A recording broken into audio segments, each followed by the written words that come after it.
Biografía de Nicolás Maquiavelo, 1469-1527. Nacido y muerto en Florencia, de familia más noble que acaudalada. Poco se sabe de la primera época de su vida. Recibió una sólida educación humanística, basada en el estudio de los clásicos latinos e italianos. En 1498 ocupa sus primeros encargos en la señoría florentina, al servicio de la República, secretario de la Segunda Cancillería y después en el Consejo de los 10 de Valía. En 1499 es encargado de diversas misiones diplomáticas en Piombino, Forlì e Imola. Se encarga de la dirección de la guerra contra Pisa y redacta un discurso ante los 10 sobre la campaña. Se casa en 1501 con Marietta Corsini. Del matrimonio nacerán 4 hijos varones y 2 hembras. Sirvió como embajador del francés Luis XII, del emperador Maximiliano y en Urbino de César Borgia, de quien se erigió en el amigo de confianza. En 1512, al ser exonerado Piero Sorderini, gonfaloniero de Florencia, por el cardenal Julio de Médicis, Maquiavelo perdió su puesto en la Secretaría de Estado. Las tropas de Ramón Folc de Cardona habían ocupado la Toscana y el 31 de agosto Sorderini huye de Florencia. Al día siguiente se celebra la restauración de los Médicis en el poder. Por 2 decisiones fechadas el 7 y el 10 de noviembre, cesan su cargo de secretario de los 10. Es encarcelado y torturado por sospechoso de la conjura de Boscoli contra los Médicis. Tras ser liberado se retiró con su mujer y 4 hijos a Albergaccio, cerca de San Castiano y Florencia. En una famosa carta que dirigió al representante florentino en Roma, Francesco Vettori, 10 del 12 de 1513, describe la vida más bien rústica que llevaba. Después de pasar el día cazando y charlando con los labriegos del lugar, dedicaba las veladas a escribir y leer historia. Le comunicó también la finalización del Tratado de Principatibus, escrito en una interrupción de sus discursos sobre la primera década de Tito Livio. Finalmente recuperó parte del favor perdido y en 1520 recibió el encargo de escribir la historia de Florencia. El puesto de cronista está integrado en la señoría, pero es secundario. Dedicó esta obra, Historiae Fiorentine, a Giulio de Médicis,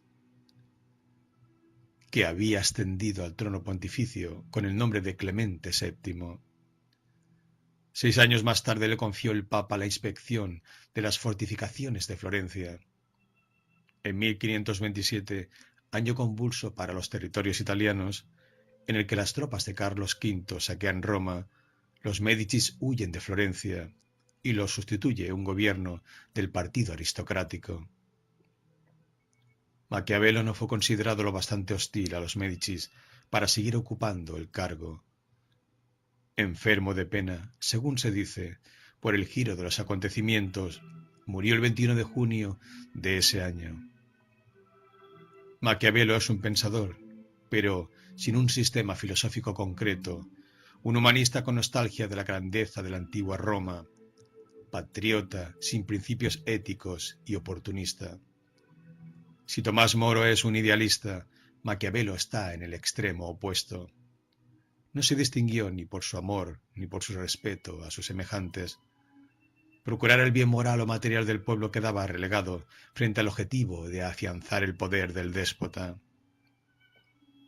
Los 2 valores centrales del Renacimiento, racionalidad y libertad, se aplican también a la visión renacentista de la sociedad y del pensamiento.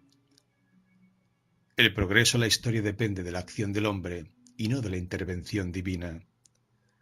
Para pensadores como Pico y Campanella, el hombre es capaz de construir racionalmente una sociedad de seres libres e iguales.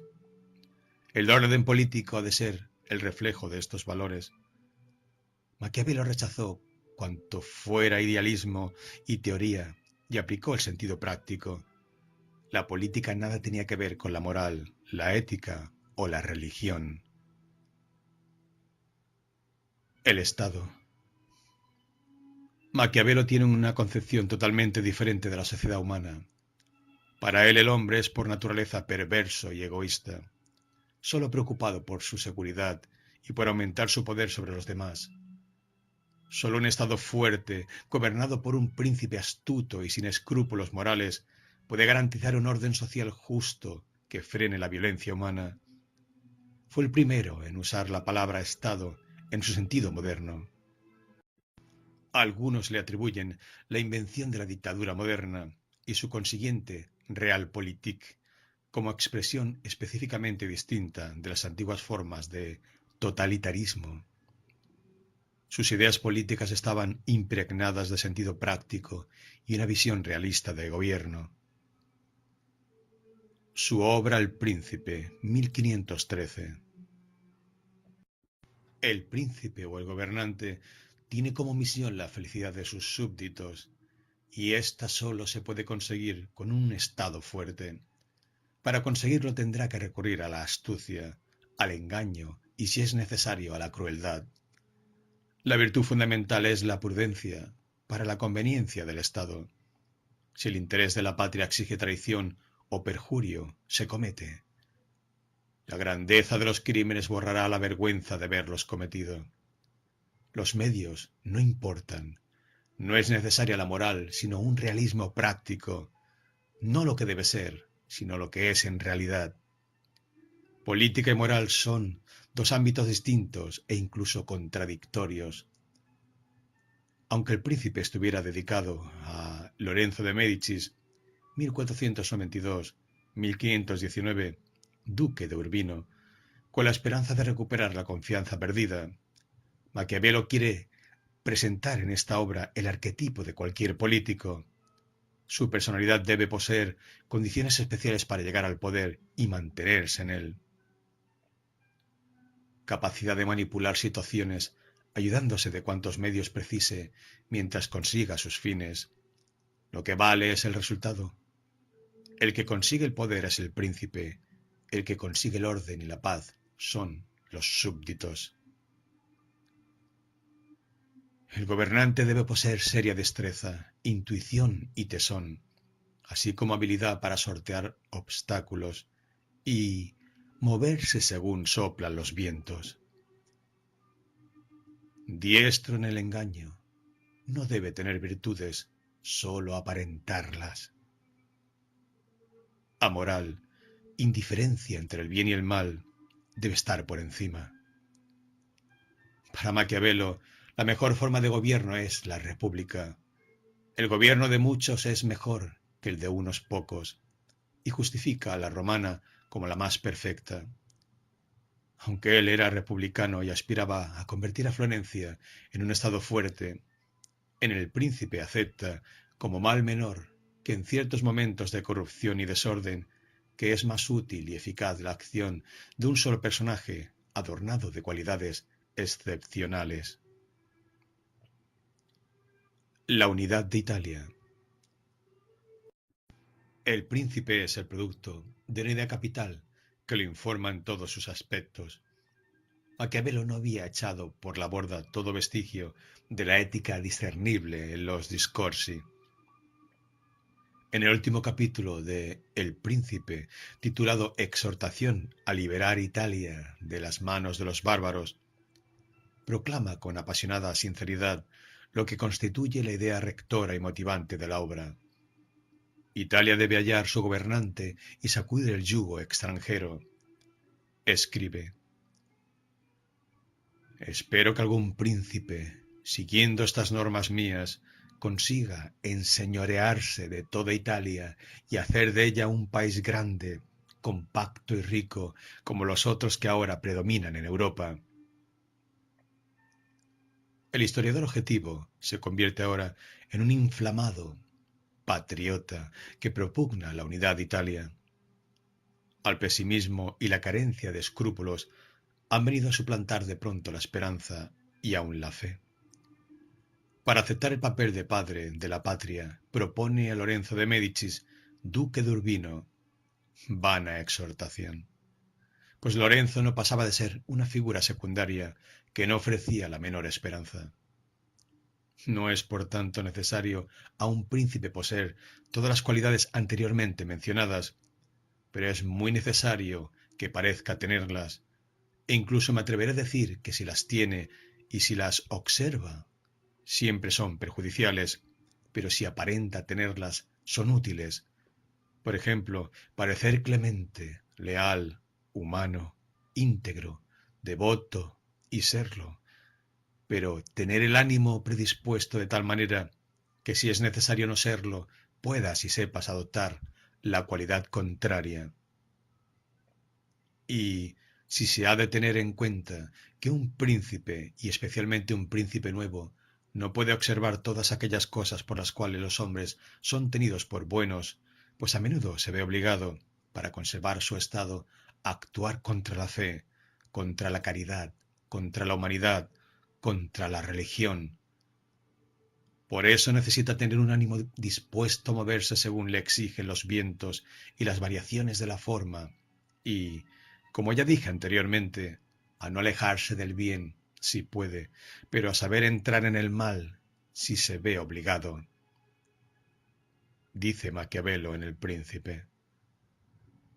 Muchos se han imaginado repúblicas y principados que nadie ha visto jamás, ni ha sabido que existieran realmente, porque hay tanta distancia de cómo se vive a cómo se debería vivir, que quien deja a un lado lo que se hace por lo que debiera hacer, aprende antes su ruina que su preservación. Porque un hombre que quiera hacer en todos los puntos profesión de bueno, labrará necesariamente su ruina entre tantos que no lo son. Por todo ello es necesario a un príncipe, si se quiere mantener, que aprenda a poder ser no bueno y a usar o no usar de esta capacidad en función de la necesidad. El texto trata sobre temas políticos que durante el Renacimiento se dieron bajo un género literario concreto, las utopías, en las que, bajo la forma de descripciones de estados ideales, se contienen alusiones a estados concretos y teorías políticas importantes. El fragmento del Príncipe nos muestra las cualidades que el gobernante de este estado ideal debe tener a juicio de su autor. Debe ser una persona amoral, indiferente entre el bien y el mal. Debe estar por encima de ambos. En este sistema político, por el que aboga Maquiavelo, se ha olvidado por completo la ética y la política que predicaron Platón y Aristóteles.